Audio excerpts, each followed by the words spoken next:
an impromptu lunch with your legislators today. We thought this would be a good time to talk about what's going on at the State House in our state and around our country. My name is State Representative Bridget Kelly. I represent the 31st House District. And of course, we are here with Rep. Jessica Miranda from the 28th, Rep. Catherine Ingram from the 32nd, and Rep. Cedric Denson from the Fighting 33rd. And we've had a really busy week at the State House in a myriad of ways. There are a lot of things going on around the country, and so we thought we'd just take some time to talk a little bit about what's going on. So I'm not sure if anybody else wants to just give a few comments before we talk about what's been happening this week. But I will say it is awesome to see folks organizing collectively and fighting for stronger communities and for justice, which, I mean, we should all be outraged. And so I'm really glad to see that there are a lot of folks all over this country, some people who have been involved in this fight for a really long time, others who are just joining the fight now, to talk about the inequities in policing, the inequities in housing, the inequities in economics, to make sure that whether you're Black or white, that you're treated the same way and you have the same opportunities. So I think it's awesome to see people banding together and fighting for justice. Thanks, Bridge. This is State Representative Catherine Ingram. I'm from the 32nd District, the Shrewd 32. And yeah, as Rep. Kelly said, this has been a hectic week. It's been frustrating, mainly because of, with me having been around for a long time, I see some things that are different and some that are the same. And I'm sad because we're talking about these inequities, and it's like we've been doing this for a very long time. When Martin Luther King got shot in '68, there was a total uproar. When Bobby Kennedy was killed, when Malcolm X, and we can go back and forth, but what I believe is that until we act differently or believe that not just Black lives matters, but Black life has to be different and respected and equitable in order for us to make the real changes that need to be made. Have we come a long way? Absolutely. But I can't allow that to be the talking point, the excuse to say, oh, well, we're better than we were, so now so what? No. We are looking at things differently now, and I think that the Mr. Floyd, George Floyd, when with his death, that was the straw, kind of the straw that broke the camel's back. Enough is enough. And think about just in March, the young lady who, an EMT person, who got killed in her own house, doing what's supposed to be done with a concealed carry. And hopefully when we get down to House Bill 425, we'll talk a little bit more about that kind of thing. But I think that it's important for us to notice that the unrest is necessary, but I don't want it to be just another thing, just another day, just another 2 weeks, and we'll be right back doing the same stuff. And so, which is why it was important for us to do some of the stuff we've done. So I'm gonna cut there, and then we'll go and do the rest of these, hear from you guys, and then we'll do the rest of the bills that are on the table and probably have some more conversation. Thanks. Am I up now? All right. Hello, everyone. State Rep. Cedric Denson, 33rd House District. Hope everybody's doing well. As some of my colleagues have said, there's been a lot going on, a lot of emotion, a lot of anger, a lot of what do we do? How do we come out of this and move forward? I was on a podcast last night with some younger folks, and we were just talking about everything that's going on and what response looks like and what tomorrow looks like and how we pick ourselves up and move forward. And what it seemed to be is that there's been a disconnect between leadership in this generation on what organizing really is. And what we got to realize is that the same things we're fighting for today are the same things we were fighting for with the civil rights movement. That list is still the same. And so when you look at it like that, we really can't reinvent ourselves and what the issues are, because they are what they are. We just have to figure out what does organizing look like today and keep everybody together on the same page and move forward. I mean, I think we're now at the time where everybody is saying enough is enough and let's do something. So I think it's such a time as this that I'm blessed to be in this position, to be a part of what that conversation and what policy change could look like. And that's just what we got to do. We can't just, as Representative Ingram said, just 2 weeks later, it just was something that happened. We've got to actually let this moment have us all accountable of how we come out of it for whatever space that we're in. So that's my promise that I made to constituents. That's my heart is telling me what to do, and that's something that we all have got to find a way to get on the same page to do that together. So looking forward to this discussion to talk some more about things that happen up at the State House this week.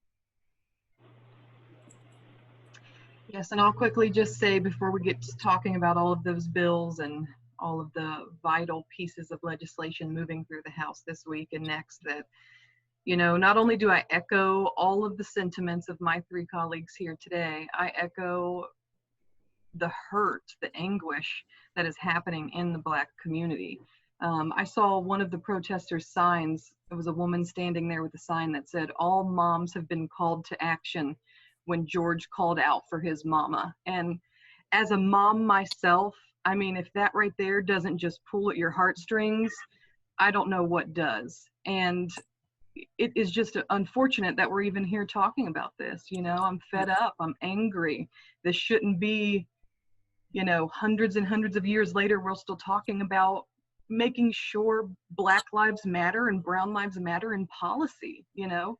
And today also is, of course, Wear Orange Day, where we fight to say enough is enough on gun violence. And we know Black and brown lives are disproportionately affected by that as well. So it is just, you know, I just echo my colleague's sentiment. Enough is enough. We have to stop talking about it. I'm glad what is happening in the peaceful protesting is happening, because it is a voice that needs to be heard and should have been heard long before now.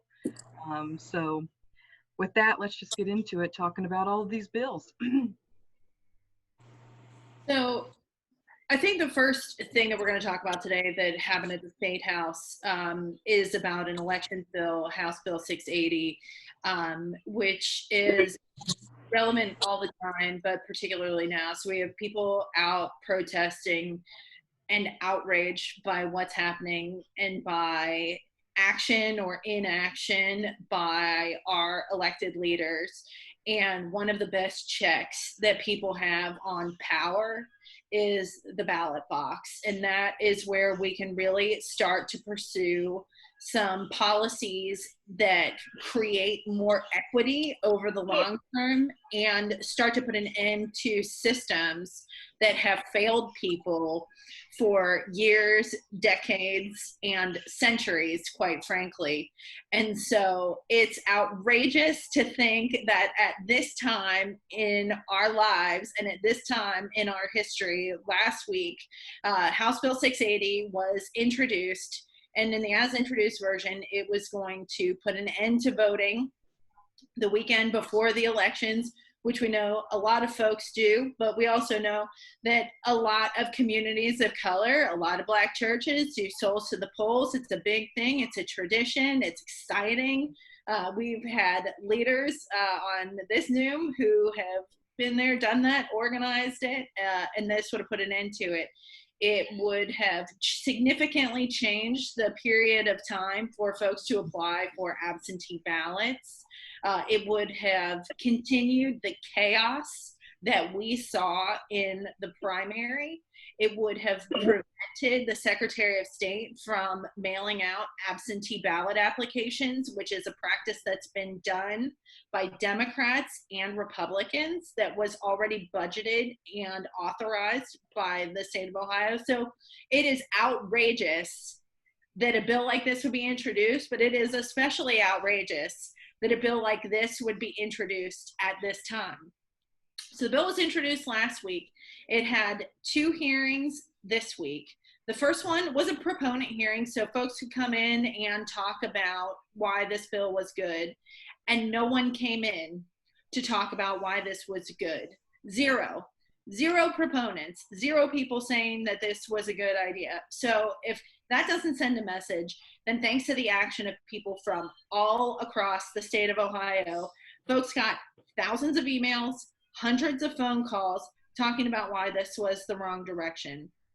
So it took a lot of the bad pieces out, but it's still a bad bill that still says a public official cannot meddle in an election.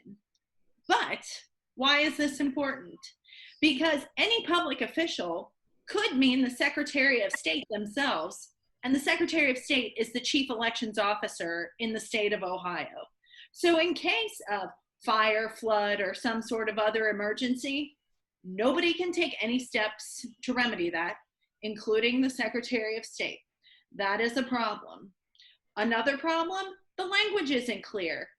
People don't really like to talk about the legislative process. It's not a sexy topic. We get it. But a sloppy process leads to sloppy policy. And if we are going to start tinkering with one of the most sacred rights that people have in this country, the right to vote, the right to be heard, the right to cast their ballot, then we should be doing everything that we can to make it easier for folks, not more difficult. We offered a slew of amendments to try to make this bill better. They were all turned down in committee. They were all turned down on the House floor. And a couple of the amendments that were turned down that were the most egregious, actually, one of them was Representative Ingram's amendment that she offered on the floor yesterday. So I'm not sure, Rep. Ingram, maybe if you want to talk about the amendment that you offered. Well, it was probably the simplest of all of them, of course, was to simply move the language that said that the postmark had to be postmarked no later than the day before the election, and changed it so that it would be no later than the day of the election, which is more or less you get to mail as if you are voting on that same day, one day. And of course,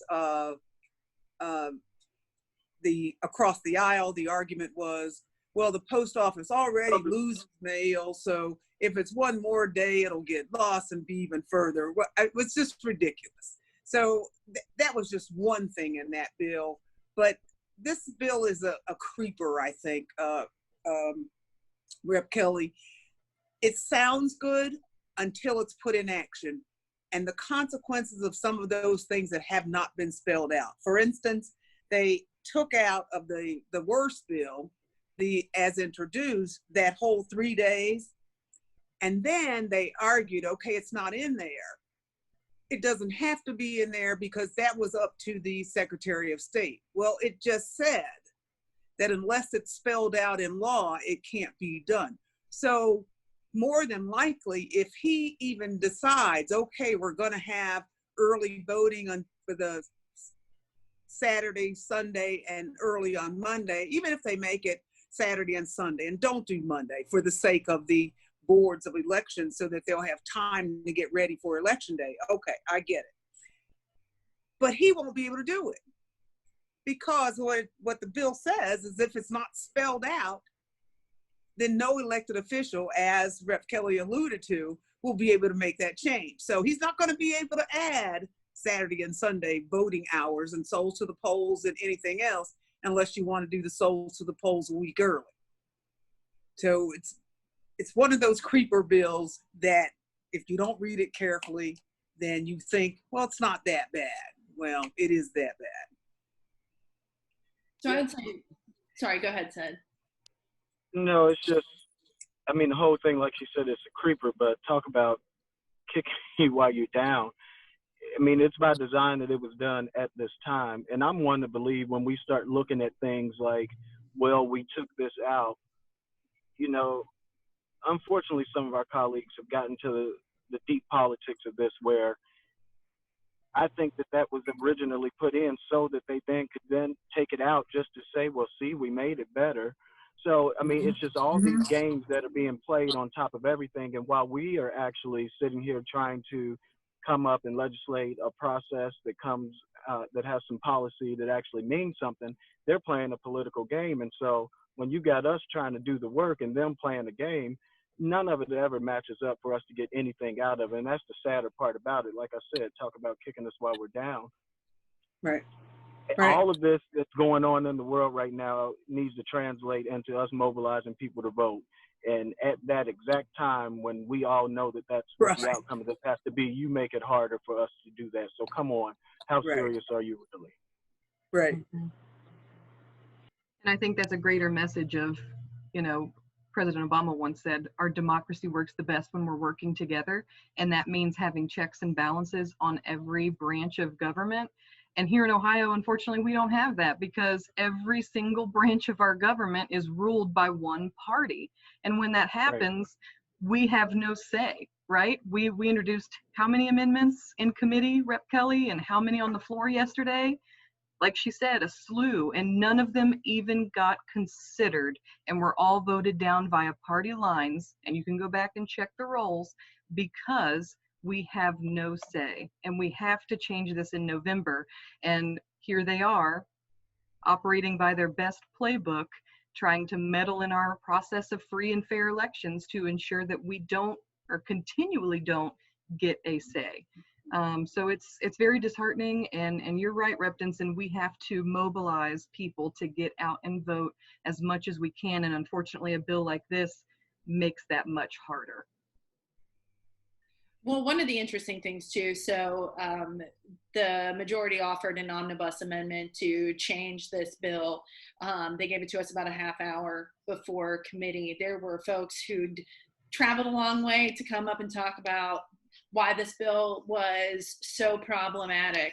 But we actually had to take a break so we could go look at the amendment and see what was actually going to happen with this. And so in committee, our amendments were voted down, but on the floor, they were tabled. So folks might say that they didn't vote down the amendment, but they voted to lay it on the table, which means that they didn't have to pick a side. They didn't have to take a stand. And voters deserve to know where your legislators stand on issues as important as this. We all get phone calls all the time. You know, a lot of people say, oh, voting's so easy. Everybody has an opportunity to do it. You know, all you need to do is find this application, fill it out, print it out, put it in an envelope, put a stamp on it. Why do we continue to make voting harder, not easier? It's a wrong direction. The legislature's not doing anything to make it easier, even though the Secretary of State, a member of their own party, wants to take additional measures to make it easier.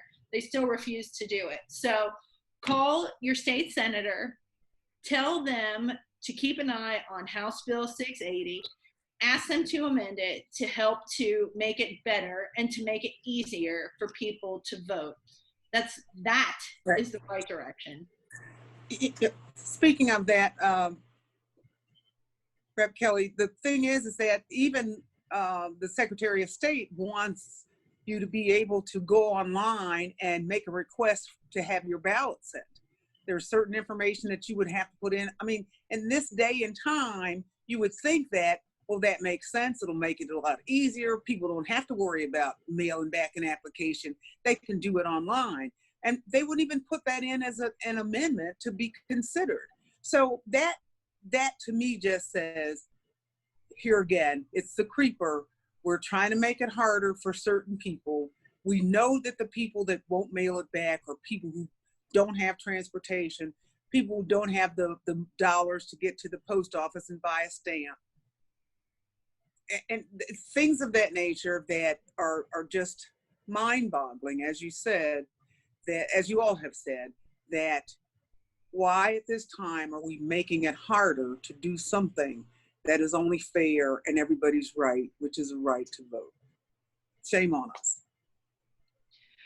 So, I mean, yesterday our legislative schedule was really interesting for a normal time, you know, not in a pandemic, not at a time when folks are fighting to be heard and fighting for more equity in all of our systems. But especially at this time, it was quite an interesting legislative schedule. One of the other bills that was scheduled to be considered was House Bill 425, which is the duty to not notify the law enforcement. And so what it would do is, present law says, if you're a concealed carry permit holder and you were pulled over by law enforcement, you are supposed to inform the law enforcement officer that you are a concealed carry permit holder and that you are carrying. It's a reasonable thing. Absolutely reasonable if you get pulled over to let somebody know. Now, under this bill, the burden is shifted to the law enforcement officer to ask, and there is no penalty. So I say that again, no penalty if you fail to inform a law enforcement officer. So at a time when we are looking for gun reform, police reform, criminal justice reform, this is another bill that goes in the wrong direction. At the last minute, this bill was informally passed, which means that folks on the House floor did not have an opportunity to vote on it yesterday. I serve on the committee in which this was considered. I voted no in committee, but it keeps its place on the calendar. So it'll keep showing up on the legislative schedule every single week. Now, when there was a motion to retain its place on the calendar, there was an objection because some of the members of the legislature wanted an opportunity to vote on that bill yesterday. Mm-hmm. So I thought that was a really interesting. Change of events. So I'm not sure who else wants to weigh in on that, but just really, really tone deaf at this time. Mm-hmm. I think Rep. Miranda, didn't you have comments that you had prepared in case we did get to that vote? Yes, I had a speech prepared and ready to go in opposition to this bill. And first, just let me say, you know, I am a concealed carry permit holder.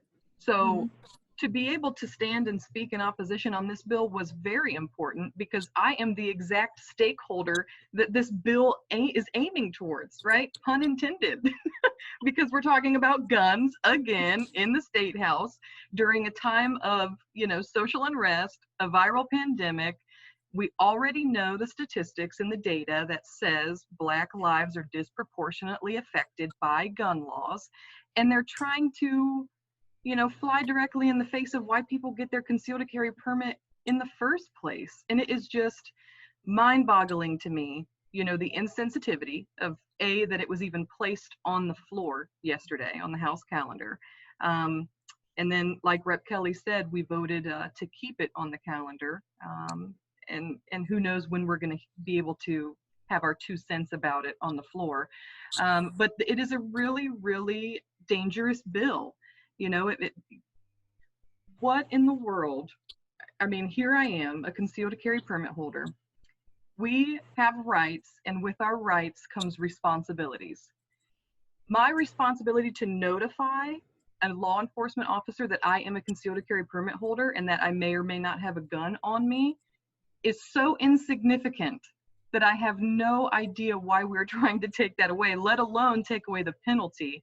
And then, as we all saw, there are 2 huge oppositions to this bill. The Fraternal Order of Police themselves were in opposition to this bill, and the Prosecuting Attorney Association. So the problem becomes, like my amazing colleague, Representative Ingram, always says, is, you know, what happens when you conceal the concealment, right? How do we prosecute those people? What happens then? So again, ill-informed bill, horrible timing, does nothing to enhance gun owners' rights, and also is doing that, like not even taking, it is just ridiculous. A part of me says I'm glad that they didn't take it up so that we had the chance to talk about it on the floor yesterday, but then another part of me was really wanting to have that say and to talk about it, because, you know, the reality is, and the fact of the matter, like I said before, we don't have enough votes to stop this, right?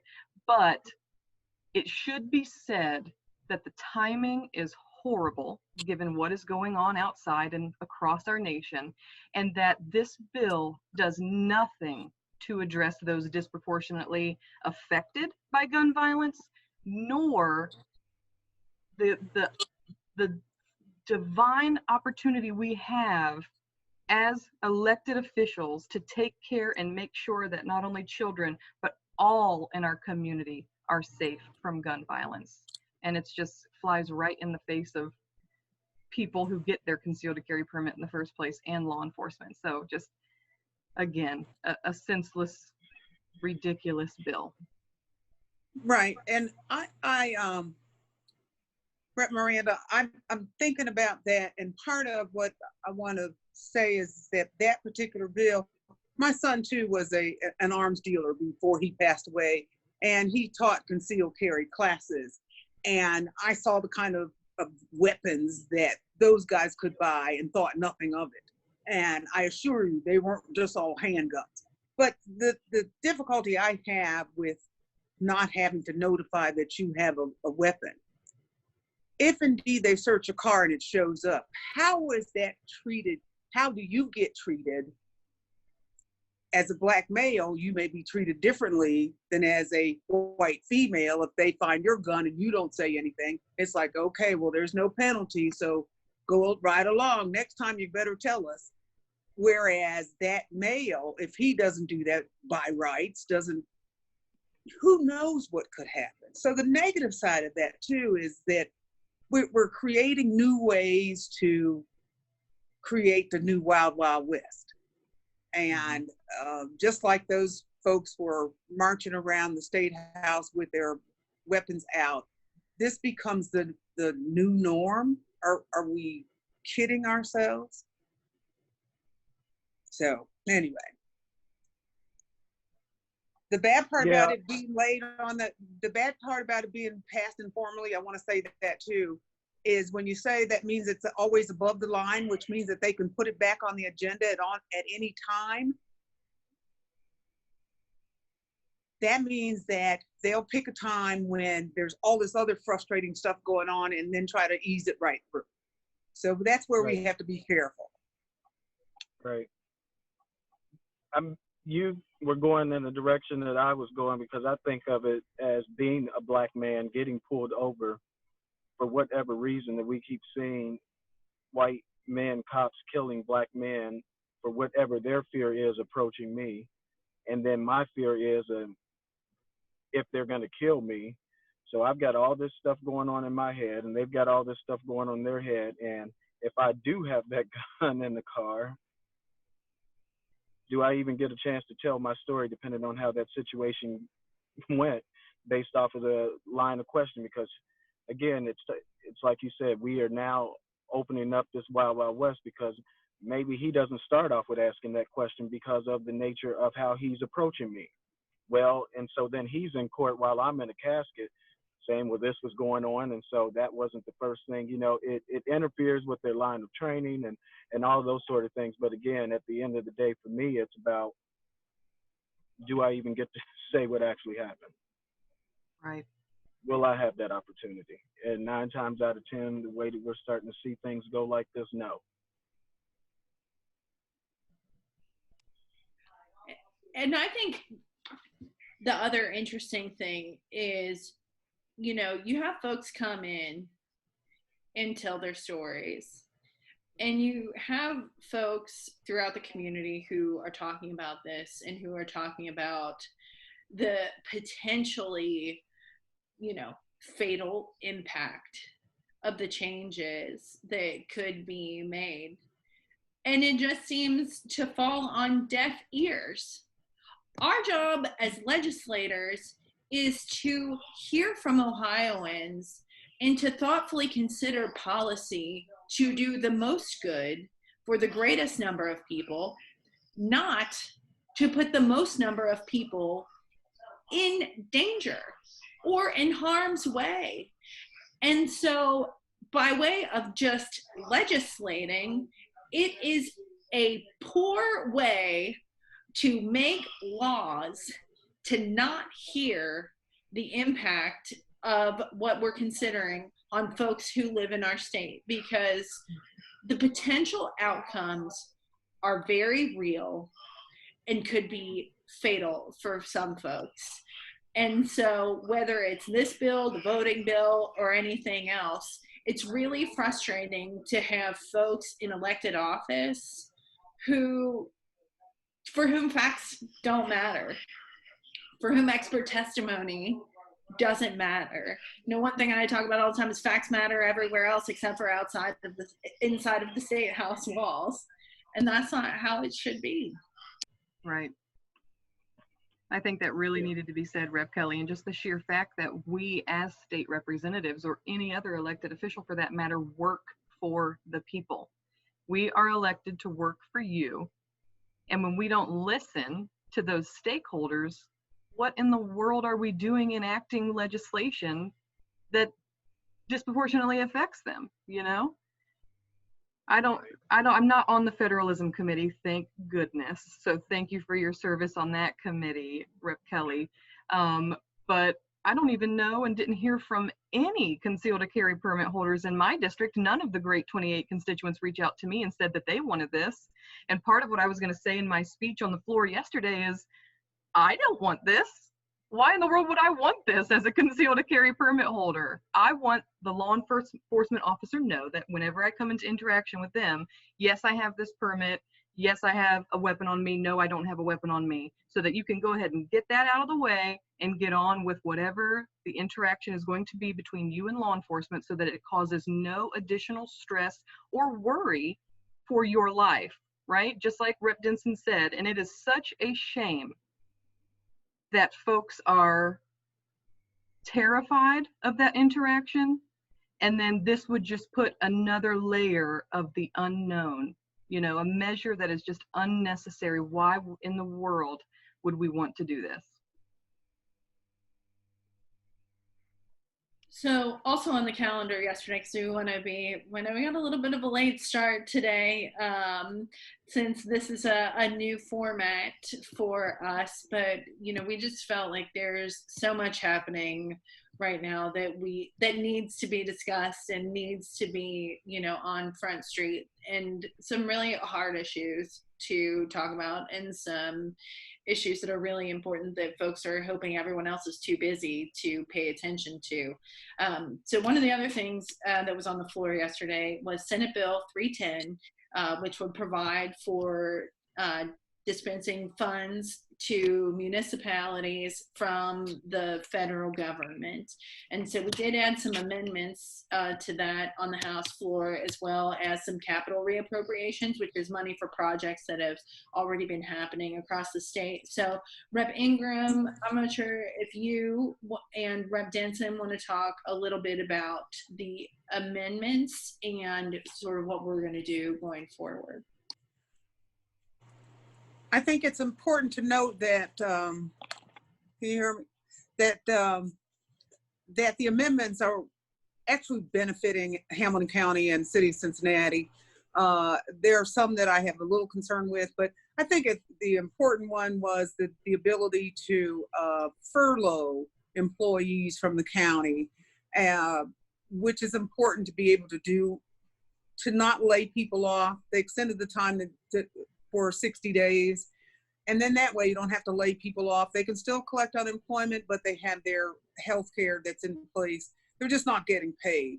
And that gives some relief for those counties, because like right now, if I don't need you at the jail because I've got fewer people or I've got something, then we should be able to furlough you. And then of course means that you still have your job, you still have your place. You're just not getting paid for 60 days, which then relieves the operating dollars that are needed for that period of time. So I think that's a good thing. The other one with the with the TIF dollars to be for the municipalities to be able to use a portion, 25% of their TIF, is one that bothers me somewhat for the city of Cincinnati. I think other municipalities won't be as difficult. As my colleague Bill Seitz says, Green Township has one TIF and it's all Green Township. The difference, of course, is in the city of Cincinnati, we have lots of TIF districts, and the question would become, how do you distribute those dollars and how do you ensure that they are impacting those communities in which those dollars have been usurped from? So that becomes a question for me, and maybe we will all have a conversation with the mayor. If COVID dollars, new CARES dollars rather, come down, then they'll be able to repay that 25% or put it back into the TIF pocket. Otherwise, they don't have to, which is interesting too, to see how that's going to be handled, because I think it's more than just a simple thing, but that was a part of the bill yesterday, and of course I voted to pass the bill, and so I think that was important for us to do. But for the most part, it was to benefit where we are right now in light of everything that's going on, to be able to create new revenues for our local government so that they'll be able to do that work, because North College Hill and Mount Healthy, which are both in my district, they will be able to benefit from that depending on how they've got those TIFs structured there. Yeah. Trying not to shift gears, but when we're talking about resources coming down, we were also made aware yesterday, which is something that's kind of in the works right now. Right, I'm actually sitting in front of City Hall, if you can see over there. But right in front of City Hall yesterday, there was a group of protesters and a lot of city leaders, activists that stood and talked about the refresh of the collaborative agreement, which is, as we talk about this whole space that we're in now, part of how we move forward is being able to get back at the table and update that work and brush off the things that we need to do for how police community relations are in our community.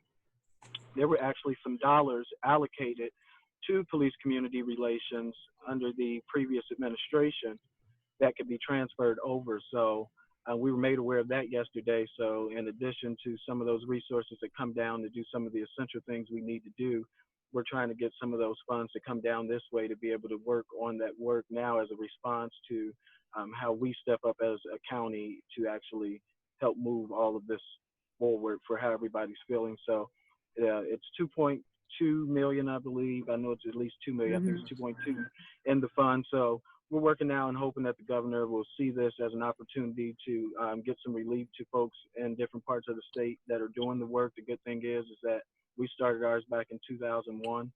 So the model was there. We're just improving what we need to do to go forward. So we're hopeful to be able to get some of those funds down here. And that's something I'll be working on for the next few days.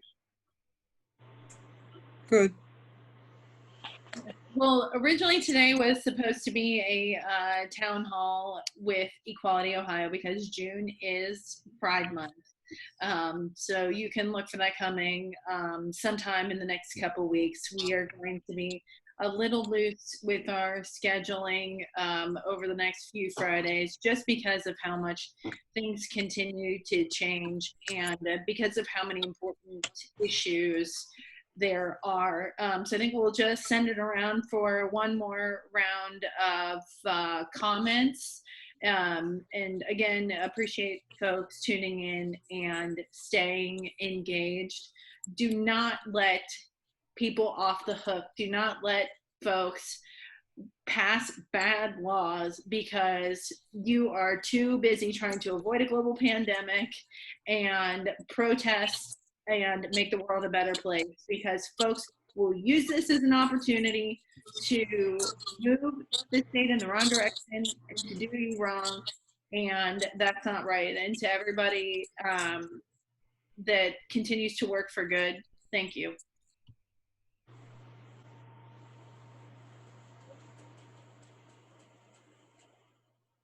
Okay, who's next? I'll go while we're talking. Thanks, Rep. Kelly.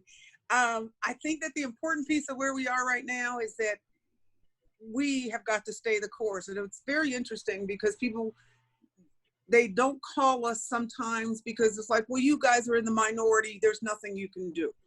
The reality is that with this platform, we have every opportunity to say it out loud and make sure that we're heard and give and force our colleagues across the aisle to take that vote that they don't want to take, to have that discussion that they don't want to have, and to be able to say that there is more to this. We've gotten here for bad legislation because I took a picture the other day at the State House, and it was, I fanned the grounds, and you know, it's beautiful. And I said, how can something so beautiful have something so ugly coming out of it all the time that is detrimental to the people? And so that's the important piece of where we are, is that, as you said, we stay on top of that legislation. And even if they think we can't do anything, then we make sure that we're posing the question and make sure that we're aiming at, that we have ammunition against those folks who don't deserve to be there because they're making bad bills. And I'm sure that they would say the same thing about us in some cases, but the reality is that no, we're not trying to create this whole socialist nation. We are trying to make sure that people can live fair, good lives. And that's what this Constitution was all about.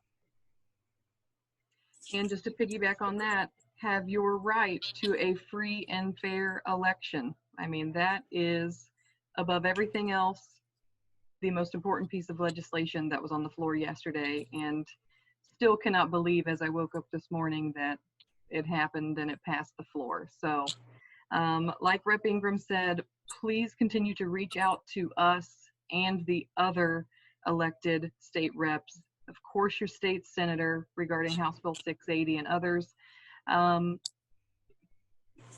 It is very important that you reach out to us. And if you find out that, you know, one of the four of us is your legislator and we already see eye to eye, start contacting others. Contact the Speaker of the House, because he's the one that puts these bills on the floor or not. So that your voice needs to be heard at many different levels.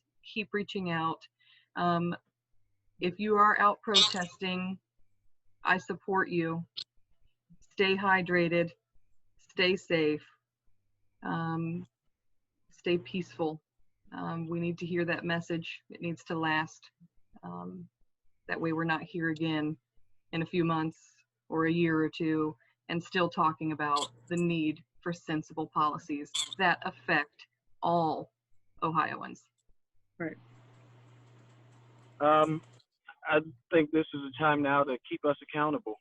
Make sure we're doing our job. If there's any way to measure what accountability looks like, listen to what we're saying, look at the policies that we are putting forth and how we're voting on some of the bad policies that are brought before us. But like Rep. Ingram said, you know, we're in the minority, but we have a voice.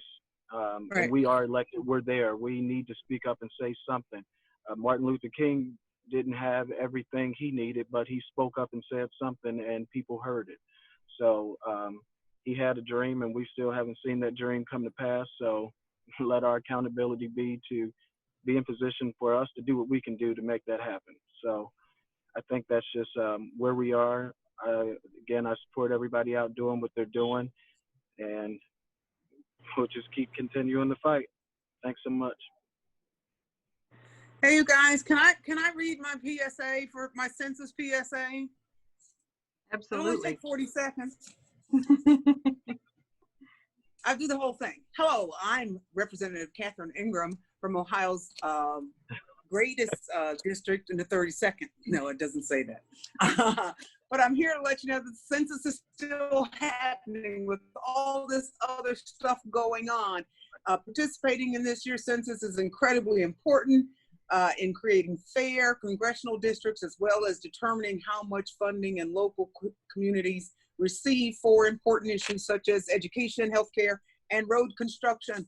Responding to the census this year is easier and safer than ever. And though it's been interrupted by the COVID, there will be census takers out there are going to be socially distancing and things of that nature, and they will be out later this summer. But don't forget about the census. I've gotten off the script, of course, but I just had to be able to say that. Thanks, you guys. Thank you all for joining us today. Have a good weekend. You too, and stay safe. Stay safe. Stay safe. Bye. Bye.